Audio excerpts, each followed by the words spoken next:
morning, everybody. I hope you're having a great Saturday. Having some lighting issues, whatever. We'll see if it works. So I had a couple topics I wanted to talk about today. Let's see which one just kind of comes out. I don't even know. So let's talk about visualization. It's one of the key tools in paganism and magic and meditation and a lot that we do in paganism. And if you're a witch, it's especially important, for healing and magic and all kinds of things. But let's talk about what visualization is. So you see it a lot. You see people say visualize or see in your mind's eye or using your third eye, picture, all kinds of different things. Different ways to say it, but they're all really talking about the same thing. And is what you're doing is you're seeing this image in your brain. Like you close your eyes and you see it. And hold on, the dog is being naughty. Okay, sorry. I planted new blueberries, and the dog, it's a bush. He thinks it's for him. It's really not, though. So we're learning. Anyways, so let's talk about visualization. It seems like pretty mundane. Like, okay, I'll visualize this. And for some people, it is pretty easy. You just close your eyes and you see what you need to visualize. And these are people who have some practice with creativity. Now, not everybody has that practice. Some people are going to find this really challenging. I've talked to some people who are like, this is nearly impossible for me. I cannot create a picture of something in my brain that I don't know, or that isn't real, like that they haven't touched and felt and held in front of them. So because of this, I think one of the easiest ways to practice, I don't know what book I read this in, maybe a DJ Conway book or a Scott Cunningham book, but one of the best ways to start is to visualize. Start with something mundane, something like a piece of cheese, something that you have experienced and touched, and you know what it smells like, and you know what it feels like, and you know what it looks like, and that's where you have to start. I love the Swiss cheese meditation. It's one of the first places that I started. Like I said, I don't know if I got it in a DJ Conway book or a Scott Cunningham or exactly where. I'm trying to think.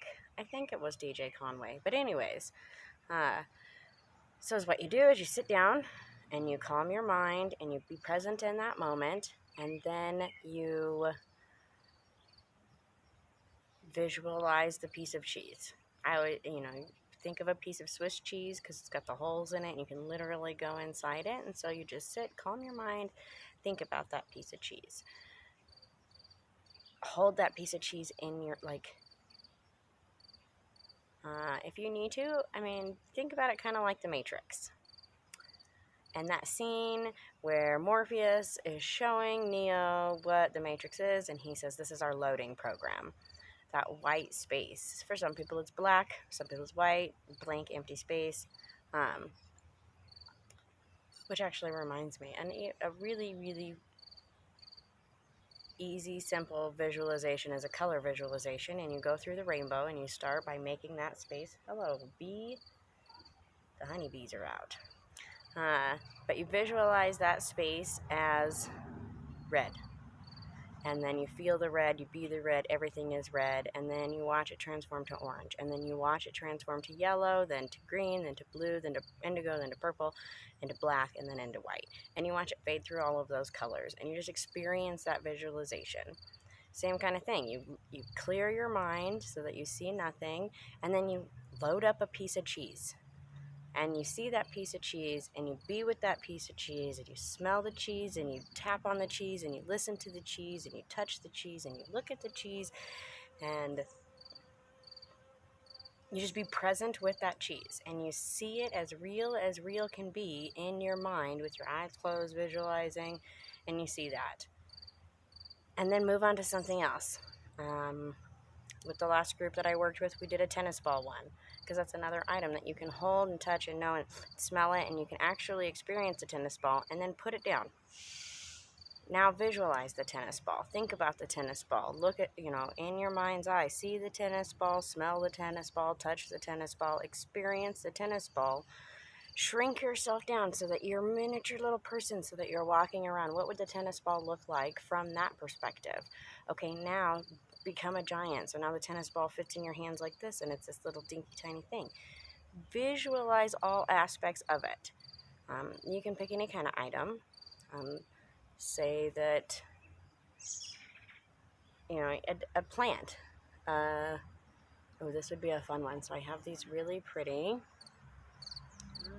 Let's see if we can, oh, there we go. An onion blossom. Most people have not seen an onion blossom. This is what an onion blossom looks like. They're beautiful. The bees are over here loving them. But I'm using my head to block the sun. I'm not sure how well it's working. But when you visualize that onion blossom, visualize something that you know and experience and you can be with, and then try to experience it on different levels. Like I said, shrink yourself down. See it from a tiny perspective. How do you think a bee sees it? Fly around it like you were the bee.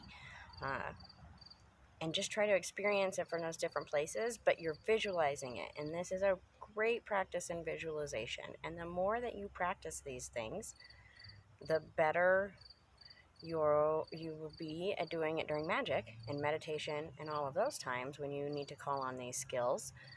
That's why they say that witchcraft is not a religion, it's a practice. That's very, very true. If you have to practice it. It's not like you can just pick up a thing, like, okay, I've got my herb. Now what am I going to do with it? It doesn't work that way. You have to be able to practice and practice and practice and visualize and know and learn and experience and do. And same thing with paganism.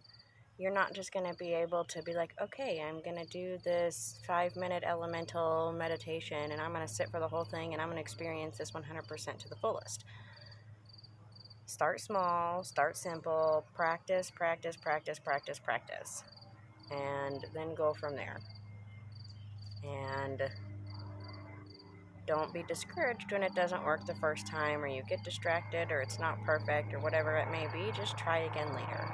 That's why things like the cheese or the tennis ball, a plant, something that you can experience normally.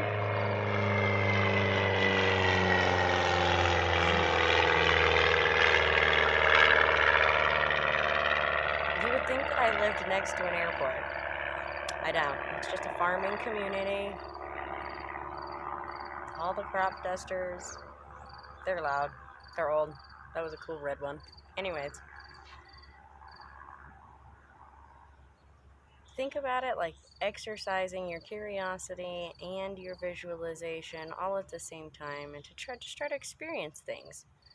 And then once you get more practice, you can start doing things, more guided meditations. Those are also a great place to start because there's somebody there helping you, telling you, explaining to you, and where to go, and and then you can start to write your own guided meditations. Don't feel like you have to use somebody else's guided meditations. The point of a guided meditation is to help you get into that point, is to help you see something from a specific perspective that's not your own typically, and then to connect with this other energies. When you're in a state of meditation and your brain is shut off in the ways that it shuts down and your perception is changed, it makes you more open and aware to other realms, other spirits, other entities, other energies, other places. And that's why we go into like meditations, shamanic meditations, and healing meditations, divination meditations, all of those kind of things. You first have to get into that place where your mind can see the things. Then you have to let go of what you think that you're going to see, and you have to... Okay, so now we're getting ahead of ourselves. Let's just go back to visualization. You have to practice your visualization. You have to be able to visualize the rose, the flower, the tree, the bug, the whatever, and then it gets bigger and bigger and bigger, and then you're seeing whole places. Then you can start exploring your mental temple and see what that is. It's already there. You don't have to create it. It's in your brain. It's in your mind. It's in your soul. And the neighbor's dog is awake now, so it must be time to stop. But as you practice your visualization, it'll become easier, and like I said, you'll be able to do bigger things, grander things. And if you can already, even if you can already visualize the great tree with the river and the flowing everything, and you can do that, you still need to practice the smaller things of smelling and tasting and touching and hearing and feeling, because in your mind's eye, in your visualization, you can experience everything that you can experience in this realm, in this body, with this physical touch, and then some. And so that's the goal, is when you're practicing that visualization. So without further barking, I hope everybody has a great day.